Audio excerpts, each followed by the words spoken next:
Hələ bilginən səni iki çaxlı motosikletin dalına bağlayıb sürüyüblər. Bu ne da? Səni kim bugünü koyup? Kim gözünün altını göyərdib səni? Kim səni bugünə salıb da? Ha? Halil vurdu Halil. Vurma deyib çıptı mən yerə. Halildi, Zəlildi, kimdi mən hələ şeylər bilmirəm. Onu iki yerə bölərəm, cırıb dağıdaram onu ye. Kimdi o Halil, hə? Kimdi? Halil də İdmantı Səlimin oğlu. Ne Səlim, ne Səlim? O karate Səlim. Hə, karate Səlim. Bu 4 dəfə dünya çempionu oldu ya, onun atası. Hər davətə, hər il. İndi sən də gelirsən onun atasının üstündən. Mən döyüblər axı. Sonra Avropa çempionu oldu ya. Orada gördün ermənini bir udara necə komaya saldı.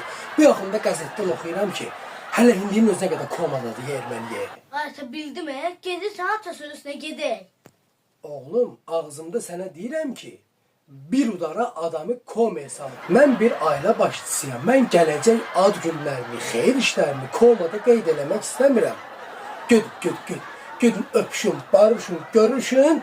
Dayı bir də belə bir şey olmasın. Yaxşı oğlum, ged o səndən yox, sən ondan üzr istə. Yaxşı balam. Bir dəqiqə deyəm. Bundan sonra sən şir həmişə şirdir. Mənim qardaşım meyxanasına qulaq asın. Qulaq asın, dovşan, ad dovşan. Şirinə qulaq asın. Sənin mənə.